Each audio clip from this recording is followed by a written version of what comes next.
Yes sir.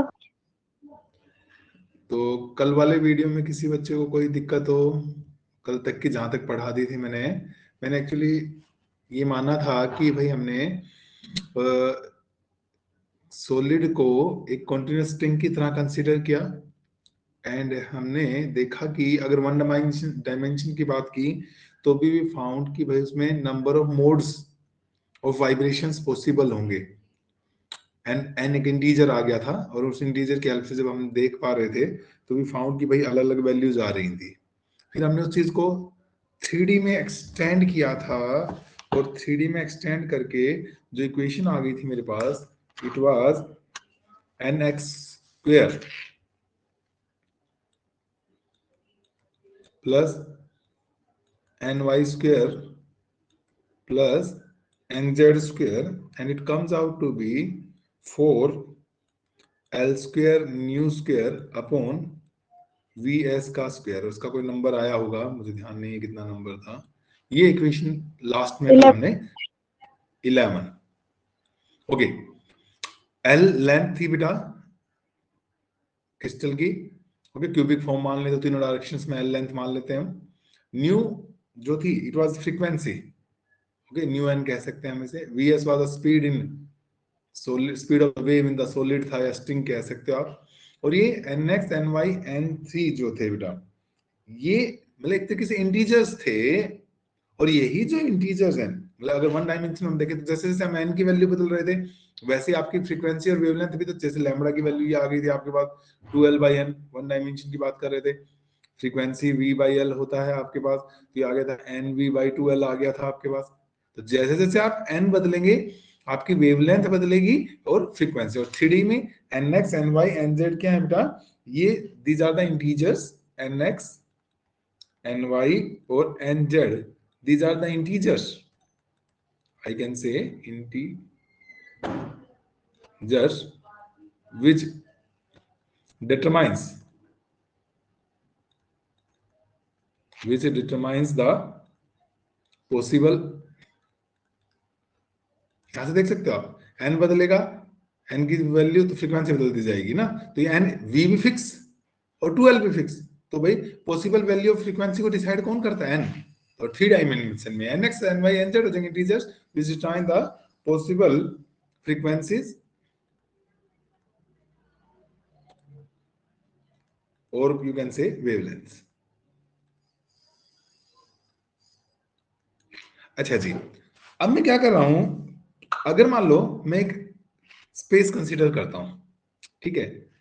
जैसे एक तो होती है कोऑर्डिनेट स्पेस बेटा, तो आप लोग कोऑर्डिनेट ज्योमेट्री में डिफाइन करते हैं वाई और जेड की हेल्प से, तीन कोऑर्डिनेट्स की हेल्प से डिफाइन करते हैं।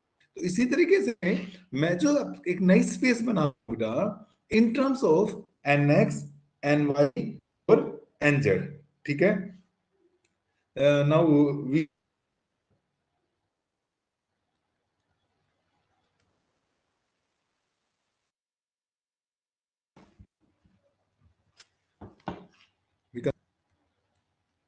of points defined by nx n and nz। मतलब ये समझो, जो काम कोऑर्डिनेट ज्योमेट्री में एक्स वाई जेड करते थे, अब वही काम मेरा एन एक्स एन वाई और एन जेड करेंगे। अगर ऐसा मैं कह दूं, अगर मैं ऐसा कह दूं तो ये कोई इक्वेशन बनती है फिर किसी चीज की। तो इसको ये समझो, कोऑर्डिनेट ज्योमेट्री में अगर मैं कंपेयर करूं, मैं ये कह रहा हूं x² plus y² plus z², let suppose r² लिख दूं, क्या ये किस चीज की,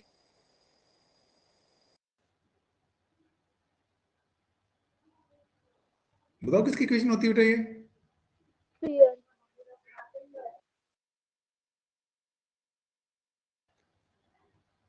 क्या ये एक whose origin is whose center is 0 0 0 and radius r, बताओ बेटा।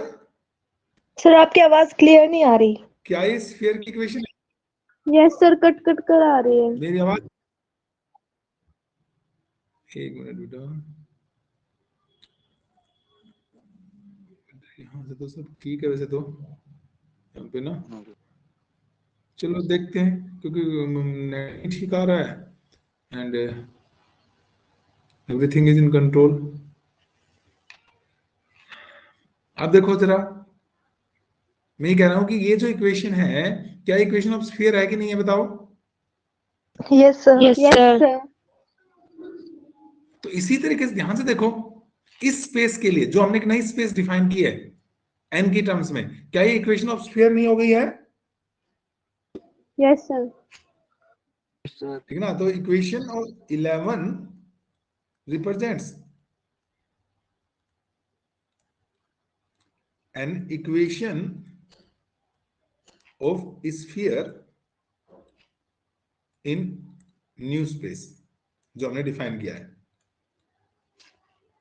तो ये जो टर्म है, क्या ये रेडियस देगा हमें बेटा?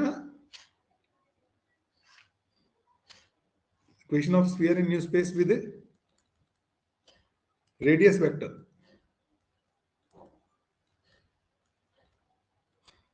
आर एस, तो भाई ये जो चीज हो जाती है आर स्क्वायर हो जाएगा एन एक्स का स्क्वायर प्लस एन वाई का स्क्वायर प्लस एन जेड का स्क्वायर, एंड ये क्या आ जाएगा आपका 4l square nu square upon V S का स्क्वायर। यहां से अगर मैं देखूं तो मेरे पास यहां से आर स्क्वायर की वैल्यू आ गई, this is 4l square nu square. नहीं आएगा। है बेटे? म्यू एन स्क्वायर से डिफरेंट वैल्यूज पे था ना। फिर से बताओ क्या पूछ रहे हो? सो यहाँ 4l square mu N square. अच्छा अच्छा अच्छा अच्छा, यहाँ पे ये ना, यस सर। ठीक है बेटा। तो ये एक नया स्फीयर हमने कंसीडर किया। ओके, मैं अगर बात करूं इसके वॉल्यूम की, मैं बात करूं, ठीक है ना, तो इक्वेशन ऑफ द स्फीयर थी ये, तो वॉल्यूम ऑफ द स्फीयर तो आपको पता ही है, volume of sphere v is equal to 4/3 pi r cube बेटे। मतलब यूं समझो, ये नई स्पेस जो भी है हमारी है n x n y n z की, इसके अंदर ये एक स्फीयर हो गया। ये 3D में होगा बेटा, मैं तीसरा यहां दिखा देता हूं। ओके, ये हो गया मान लीजिए आर रेडियस हमारे पास, ये जो है यहां पर मैंने क्या दिखा दी, आर रेडियस दिखा दी आपकी। अब मान लो मैं हम जनरली क्या करते हैं, एक और स्फीयर कंसीडर करते हैं जिसकी रेडियस है मान लो कितनी, आर प्लस डी आर। ठीक है भाई, तो मुझे इसका वॉल्यूम फाइंड आउट करना है, कौन से पोर्शन का, ये जो स्फेरिकल सेल बन गया जिसकी इनर रेडियस समझ लो आर हो गई, आउटर रेडियस जो हो गई बेटा आर प्लस डी आर हो गई, मुझे इसका वॉल्यूम फाइंड आउट करना है। कैसे फाइंड आउट कर सकते हैं इसका वॉल्यूम, बताओ। बिग स्फीयर में से स्मॉल स्फीयर माइनस कर देंगे। एक तरीका तो ये होता है कि ये नया वॉल्यूम निकाल लें और ओल्ड वॉल्यूम को सब्ट्रैक्ट डिफरेंशिएट कर दो ना, डिफरेंशिएटिंग ऑन बोथ साइड्स में आएगा आपको। तो ये आ जाएगा डीवी, दिस इज 4/3 पाई और this is 3r square into D are. ठीक है दिया, तो आप करके देख लेना बेटा, external volume minus internal volume जब करेंगे तो यही आएगा। कुछ गड़बड़ होगी, 3 तो कट गया ना, सर 3 नहीं आएगा। ये 3 तो कट गया है, 3 नहीं आएगा बेटा। ठीक है, आप करके देखना इसको, ये आएगा आपके पास। आप ये जो आपने कहा था ना डीवी यू निकालेंगे 4/3 pi are plus D R का क्यूब माइनस आर क्यूब, यही कहा था ना आपने, ये और ये एक ही बात है बेटा, करके देख लेना। हाँ, इसके अंदर एक टर्म आएगी डी आर स्क्वायर की, वो मैंने नेग्लेक्ट कर दिया है, क्योंकि जब D R is very small तो D R square will be very very small, तो इट कैन बी नेग्लेक्टेड, और उसके बाद बचा हुआ पार्ट यही आएगा बेटा, आप सोल्व करके देख लीजिएगा।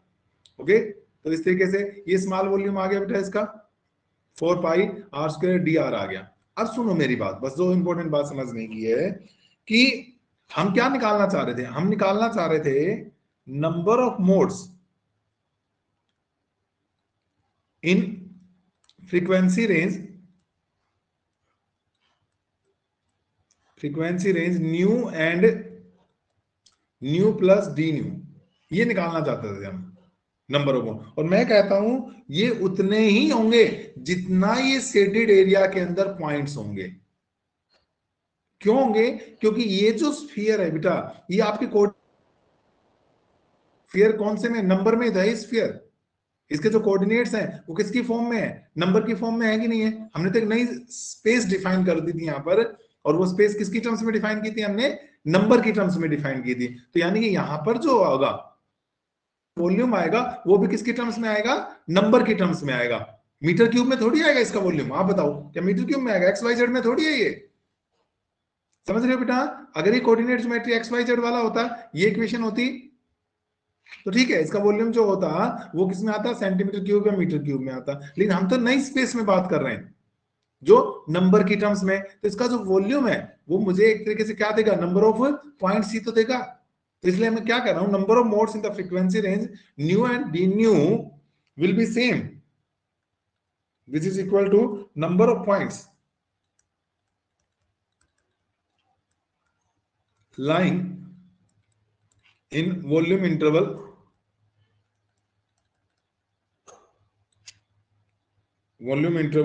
V and V plus dV। क्यों भाई? इस शेडेड एरिया के अंदर जितने पॉइंट्स होंगे उसी के बराबर होगा नंबर ऑफ मोड्स। और हमारे पास आप बात करें, फिर वही बात है, ये जो है अगर हम ये मान लें कि each point occupies unit volume, each point occupies unit volumes in the space of integers,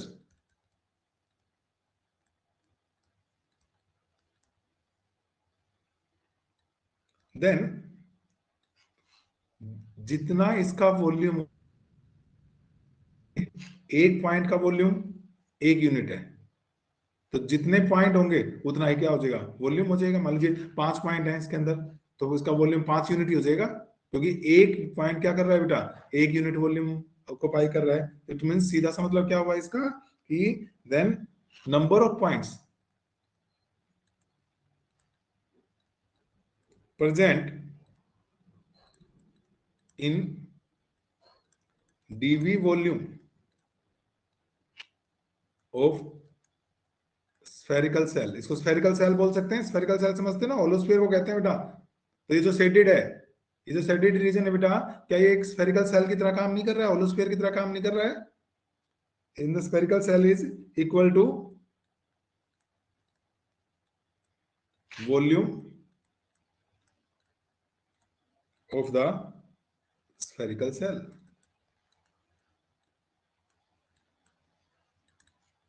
that is हमारे पास क्या आ गया? कितने नंबर आ गया? 4 pi R square into D are.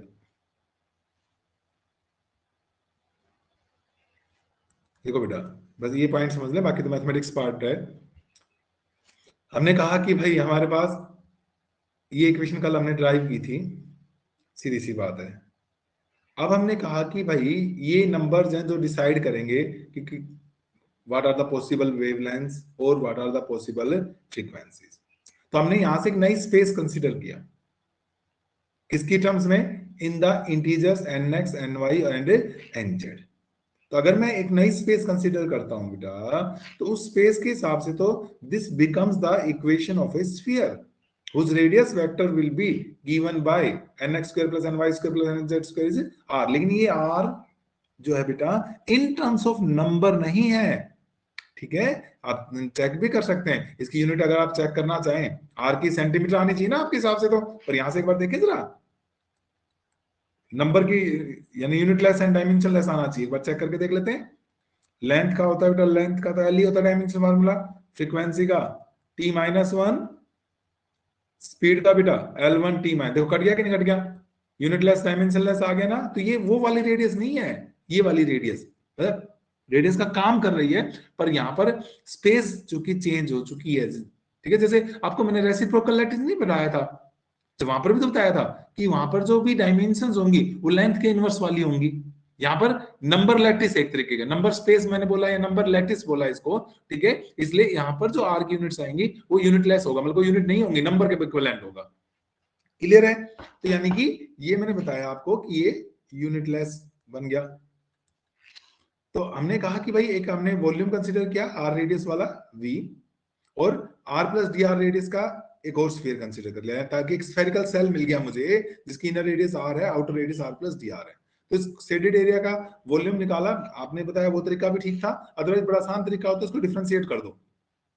Okay, अब जो समझा रहा हूं मैं कि इसके अंदर जो मोड ऑफ वाइब्रेशन इस रेंज में वही होंगे बेटा जो इस वॉल्यूम रीजन में नंबर ऑफ पॉइंट्स होंगे, और नंबर ऑफ पॉइंट्स जो होंगे वो उतने ही होंगे जितना इसका वॉल्यूम है, क्योंकि वह भी तो बताया आपने वॉल्यूम जो होगा बेटा आर जो है वो किसकी टर्म्स में है, नंबर की टर्म्स में ही है। तो सीधा सीधा ये आ गया 4 pi R square D R आ गया मेरे पास।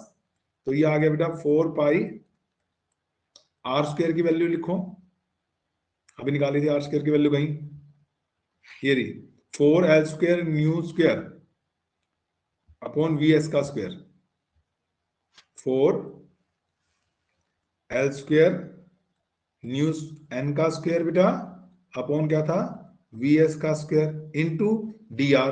अभी अभी आर लिख रहे थे जिसको अभी dimensional less unit less prove किया था बेटा अभी आपने, ये रहा 4 नहीं आएगा, ये शायद 2 आएगा, पर एक्चुअली यहां तो इसलिए फर्क नहीं पड़ा ना क्योंकि हमें तो बस अब यूनिट प्रूव करनी थी बेटा, बाकी तो क्या आएगा 2 आएगा ना, स्क्वायर रूट लोगे तो 2l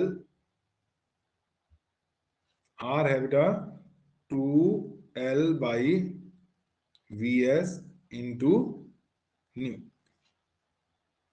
और डी आर निकालना है आपको, तो ये तो फिक्स है 2l बाई वी एस तो फिक्स है बेटा, और न्यू की जगह क्या आ जाएगा डी न्यू आ जाएगा, यहां पुट कर दो 2l by V S into D nu. So ये क्या आ गया मेरे पास नंबर ऑफ, मैं एक बताया नंबर ऑफ वाइब्रेशंस बोल रहा हूं उनका, पॉसिबल मोड ऑफ वाइब्रेशन नहीं बोल रहा हूं, पॉसिबल वर्ड हटा दिया है, अभी 2-3 मिनट बाद समझाऊंगा कि पॉसिबल मोड कहां चला गया, पॉसिबल वर्ड क्यों नहीं आया। तो आगे बेटा 4 pi into 8 into l cube, ठीक है, न्यू एन का स्क्वायर अपॉन वी एस का क्यूब डी न्यू, चाहो तो इसे 32 कर लेना और फिलहाल प्रेजेंट छोड़ दो, ठीक है। ये मेरे पास क्या आ गया बेटा आपके पास नंबर ऑफ वाइब्रेशंस आ गए हमारे पास, ठीक है, number of modes of vibrations आ गए in the frequency range, this is number of modes of vibrations in frequency range nu to nu plus D, इस फ्रीक्वेंसी रेंज में इतने नंबर ऑफ मोड होंगे। लेकिन अब पॉसिबल की बात करते हैं, अब एक बात और समझते हैं बेटा, लेकिन यहां से समझो, यहां से समझ में आएगा, इस इक्वेशन को देख के बताओ बेटा, अभी तक मैं बोल रहा था एन इंटीजर, क्योंकि हमारा जो ये आया था ना ये साइन से आया था, कहीं से निकल गए, sine n pi is equal to 0 था, तो उस हिसाब से तो एन प्लस का भी हो सकता है और एन माइनस का भी हो सकता है, क्यों भाई, ठीक है ना, इंटीजर है। पर आप इस इक्वेशन को देख के बताओ, फिजिक्स मैथमेटिकली n जो है it can be positive integer और negative integer, but just see the physics related with the physics, क्या n नेगेटिव हो सकता है, सोच के बताओ मुझे, क्या n की वैल्यू नहीं हो सकता बेटा, ठीक है, क्यों नहीं हो सकता बताओ। सर वेवलेंथ डिस्टेंस होते हैं बिटवीन टू क्रस्ट और ट्रफ, और वो नेगेटिव नहीं हो सकती। बिल्कुल बिल्कुल, देखो बेटा length is a positive number, अगर ये नेगेटिव हो गया n तो लैम्बडा भी क्या हो जाएगा नेगेटिव, है, फ्रीक्वेंसी भी क्या आ जाएगी negative, but wavelength is the distance between two successive crust और ट्रफ्स, वो पॉजिटिव होना चाहिए। New is the frequency, number of vibrations completed in 1 second, या तो कोई चीज वाइब्रेट नहीं करेगी, जीरो हो जाएगा एट लीस्ट, ओके, या फिर कुछ ना कुछ वैल्यू होगी, how can it be negative, frequency and wavelength can not be negative. समझ में आया बेटा, ये एन कहां से आया था मैं फिर याद दिला देता हूं, कल के लेक्चर में ये टर्म आई थी हमारे पास, अब दिस वाज एक्चुअली तो ध्यान नहीं मुझे, एन पाई लिखा, जीरो लिखना था हमने, जब हमने लिखा था कि n pi is equal to, है ना, थीटा की वैल्यू जो आई थी वो एन पाई के बराबर आ गई थी, किसी ने 2 एन पाई भी बोला था, तो मैंने कहा था बेटा 2 नहीं आ सकता, तो मैथमेटिकली तो ये एन कुछ भी हो सकता है प्लस माइनस, लेकिन फिजिक्स वाइज एन क्या होगा बेटा सिर्फ और सिर्फ प्लस का होना चाहिए। सो यहाँ इसलिए मैंने अभी तक पॉसिबल वर्ड नहीं लगाया था बेटा। इसका मतलब ये सारे वाइब्रेशंस मैथमेटिकली तो पॉसिबल है, हमने कहा ये पूरा स्फीयर मैथमेटिकली तो पॉसिबल है, पर इस स्फीयर में अगर आप देखोगे बेटा, जैसे एनएक्स को देखोगे तो एनएक्स का पॉजिटिव भी है और नेगेटिव भी है। समझ पा रहे हैं मेरी बात? ऐसे एनवाई का पॉजिटिव भी है और नेगेटिव भी है। समझ रहे हो? तो क्या करना पड़ेगा, मुझे हाफ हाफ पार्ट लेना पड़ेगा कि नहीं लेना पड़ेगा? ठीक है, but a mode of vibration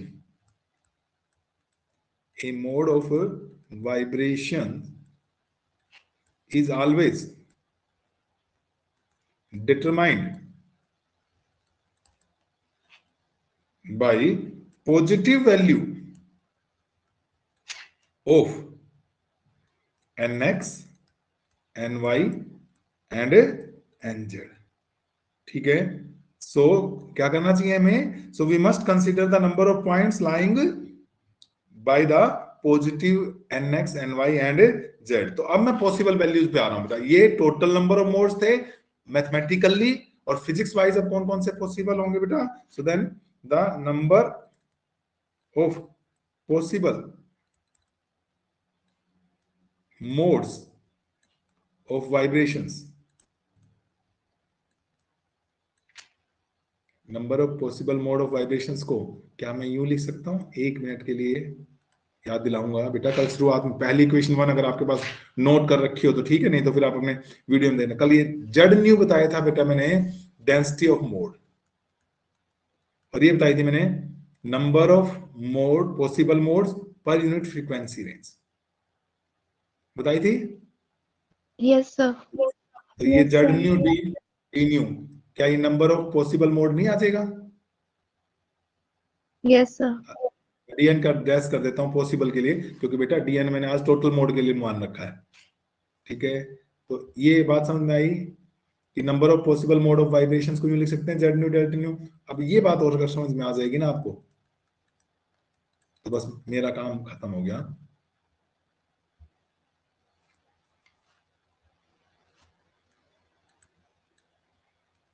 बस ये अगर समझ में आ गया कि 1/2 1/2 1/2 3 बार कहां से आ गया, ये सोच लो बस बेटा, समझो। बोलो। एक्स वाई जेड सर तीनों के लिए। यस, एक्स वाई जेड तीनों का हाफ हाफ करना पड़ेगा ना। अभी तो समझाया था कि हमें सिर्फ कौन से चाहिए बेटा? एन पॉजिटिव चाहिए। जैसे मान लो खाली अगर वन डायमेंशन की बात करते हैं, मान लो ये total number of vibrations in one dimension होता, तो मैं इसका आधा लेता कि नहीं लेता? सिर्फ पॉजिटिव हाफ वाला लेता।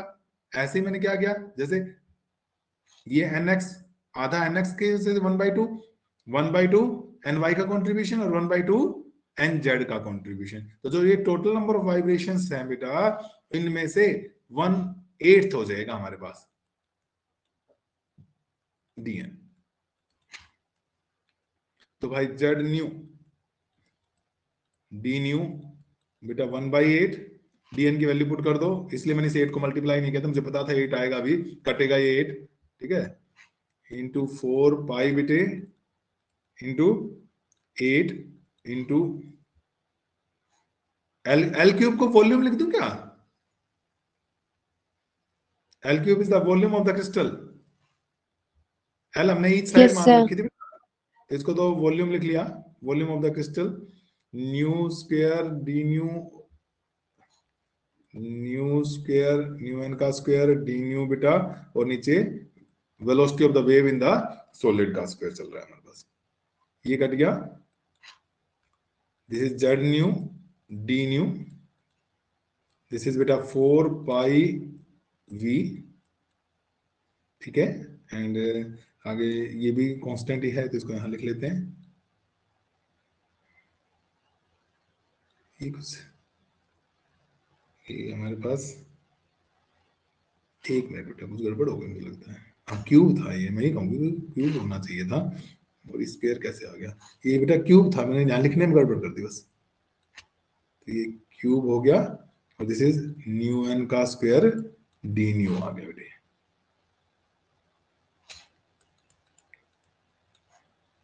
तो आ गया आपके पास। आपको क्या निकालना था? डेंसिटी ऑफ मोड्स निकालनी थी। ठीक है, तो डेंसिटी ऑफ मोड्स अगर देखेंगे तो ये आ गया जेड न्यू 4 पाई v upon new S, new नहीं वी एस क्यू। भाई अब देखो ये स्पीड है, ये वॉल्यूम है और ये फ्रीक्वेंसीज है, कंफ्यूज मत हो जाना।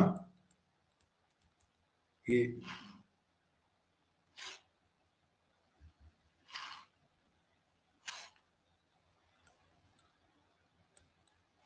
इसका मतलब जो जो n बढ़ेगा, अब देखो हम बच्चों एक चीज समझाता हूं, यहां से n बढ़ेगा तो फ्रीक्वेंसी बढ़ेगी, और फ्रीक्वेंसी बढ़ेगी तो पॉसिबल बोर्ड ऑफ वाइब्रेशंस भी बढ़ेंगे। इसका मतलब ये हुआ ना बेटा, न्यू एन बढ़ेगा तो जेड की भी वैल्यू बढ़ती है। अगर मैं आपसे पूछूं कि भाई एक ग्राफ प्लॉट करते हैं जेड न्यू और न्यू के अंदर, जेड न्यू और न्यू एन के अंदर, कैसा ग्राफ आएगा बताओ?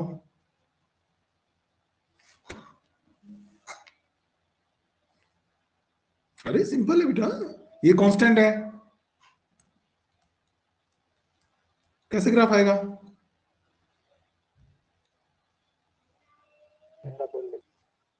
पैराबोलिक, ओरिजिन से पास करता हुआ पैराबोला नहीं आएगा, पैराबोला से, ठीक है। तो इस तरीके का आएगा बेटा ये ग्राफ। नाउ एक बात समझते हैं बेटा, जब भी हमारी वेव्स किसी सॉलिड में से पास करती हैं, ठीक है, जो हमारी वेव्स हैं हम इन वेव्स को बोलते हैं elastic waves. Elastic waves which travel through some medium, okay. तो इलास्टिक वेव्स का जो प्रोपेगेशन होता है बेटा, elastic waves propagation in solids is of two types।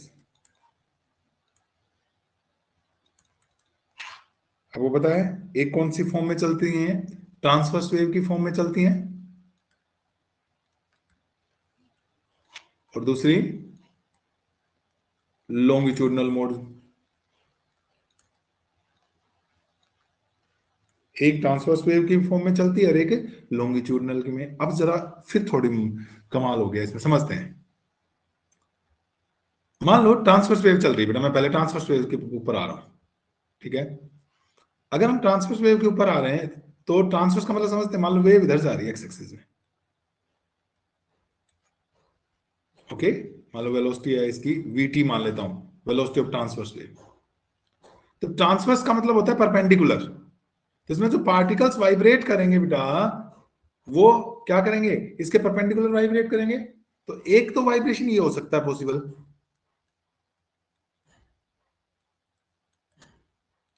कौन सा? वाई वाला वाइब्रेशन पॉसिबल हो सकता है। एक वाइब्रेशन हो सकता है हमारे पास, कौन सा? जेड वाला भी तो हो सकता है।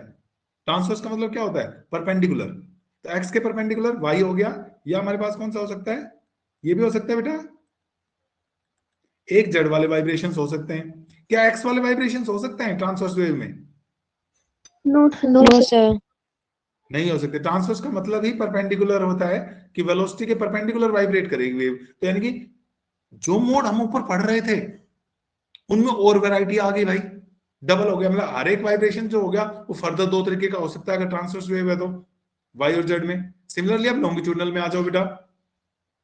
लॉन्गिट्यूडनल में तो एक ही तरीके का वाइब्रेशन होता है, वेव इधर जा रही है, एक्स एक्सिस में जा रही है, मान लो इसकी मैं लॉन्गिट्यूडनल वेव वेलोसिटी वीएल मान लेता हूं बेटा, ओके। तो पता क्या होगा हमारे पास? तो जो वाइब्रेशंस होंगे वो सिर्फ एक ही तरीके के हो सकते हैं। लॉन्गिट्यूडनल की तो डेफिनेशन यही है, the particles vibrates parallel to the velocity of the wave.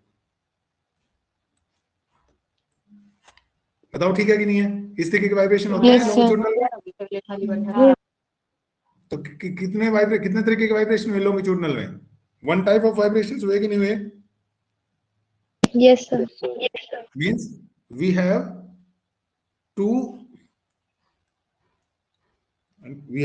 two vibrational modes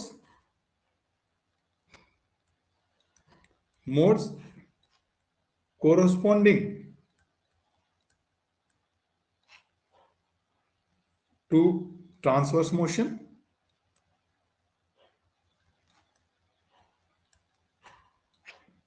two vibrational modes corresponding to transverse motion, okay।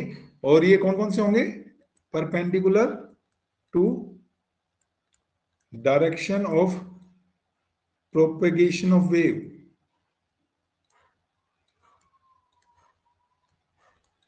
and one vibrational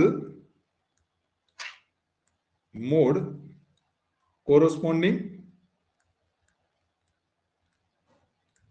to longitudinal motion.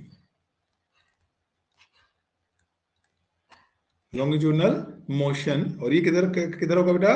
Parallel to propagation of wave.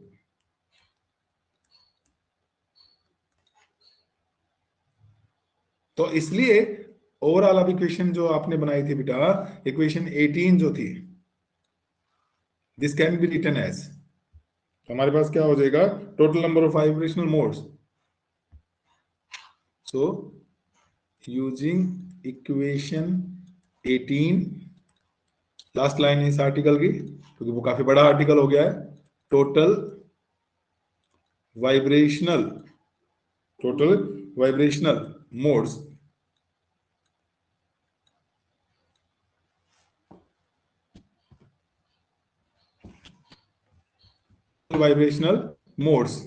जो होगा बेटा, वो क्या होगा? देखो एक बार, ये मैं लिख रहा हूं जेड न्यू डी न्यू. हाँ जी, Z nu D nu, it was 4 pi V. एक बार मैं लिख देता हूं, फिर मैं वो इक्वेशन दोबारा दिखाऊंगा बेटा. v ट्रांसवर्स का क्यूब, 1 लॉन्गिट्यूडनल का cube, this is new square D. ये देखो बेटा, जेड न्यू डी न्यू ठीक है. इसको तो मैंने क्यों लिख दिया? 4 पाई वी, इसको तो बाहर ले लिया बेटा. 4 पाई वी को तो मैंने बाहर ले लिया है. ठीक है, 4 पाई वी तो बाहर हो गया. ये न्यू स्क्वायर डी न्यू भी बाहर है. जो ये चीज थी बस 1 बाई वी क्यूब. वी क्या था? Velocity of wave in solid. तो ये इसको मैंने इस तरीके से लिख दिया बेटा, दिस इज ट्वाइस. 2 मोड तो किसके कॉरस्पॉन्डिंग हो गए? ट्रांसवर्स के कॉरस्पॉन्डिंग हो गए. और एक मोड किसके हो गया? लॉन्गिट्यूडनल. और ये वीटी और वीएल जो है बेटा, these are the velocity of transverse and longitudinal wave respectively. ठीक है भाई. तो एक्चुअली डिबाई मॉडल जो है ना बेटा, वो इसी बात पर बेस्ड है जो मैंने पहले भी कहा था. आइंस्टीन मॉडल कहता है कि भाई सबकी फ्रीक्वेंसी सेम होगी, जबकि हमने प्रूव किया कि नहीं, फ्रीक्वेंसी सेम नहीं होगी. इन नंबर ऑफ फ्रीक्वेंसीज होंगी, रादर पूरा मोड ऑफ वाइब्रेशंस पॉसिबल है जो हमने कैलकुलेट किया है. ठीक है, और इसी के हेल्प से, मतलब इसमें हमने सिंपल सी बात, ये मोड्स निकाले, ये टोटल मोड निकाल लिए थे हमने इन द फ्रीक्वेंसी रेंज.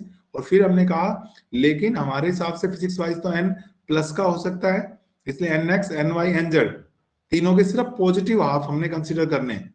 तो 1/8 हो गया टोटल नंबर का, और वो फिर पॉसिबल मोड ऑफ वाइब्रेशंस हो गया. ये हमने वैल्यू पुट कर दी. तो यहां से हमें एक बात पता चल रही है कि भाई n बढ़ेगा, हमारा जो n है इसको, क्योंकि ये बहुत इंपॉर्टेंट बात है.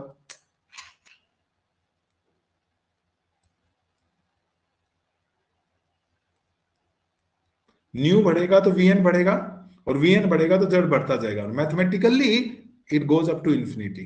क्या हम डेफिनेटली नेक्स्ट क्लास में देखेंगे कि क्या ये पॉसिबल है कि ये इंफिनिटी तक चला जाए? क्या मोड ऑफ वाइब्रेशंस इंफिनिटी तक एक्सटेंड होंगे? इंफिनिटी तो फिर नॉट डिफाइंड हो जाएगा. और आपको पता है फिजिक्स में हम नॉट डिफाइंड थिंग्स के बारे में बात नहीं करते हैं, तो इसको हम थोड़ा सा देखेंगे कि क्या रिस्ट्रिक्शन लगती है. लेकिन हमने जब यहाँ पर पहुंच गए थे तो फिर हमने देखा कि भाई अगर ट्रांसवर्स वेव का वाइब्रेशन और लॉन्गिट्यूडनल दोनों पॉसिबल होते हैं सॉलिड्स के अंदर, ट्रांसवर्स है तो फिर मतलब 2 मोड वाइब्रेशंस पॉसिबल हैं, और लॉन्गिट्यूडनल है बेटा तो 1 मोड और पॉसिबल है. तो इसलिए जो total number of vibrational mode बनेंगे बेटा, 2 corresponding to transverse component and 1 corresponding to longitudinal component बनेगा. ओके, तो इसे अच्छे से रिवाइज करना बेटा, पढ़ना, तभी आप लोगों को डिबाई मॉडल समझ में आएगा.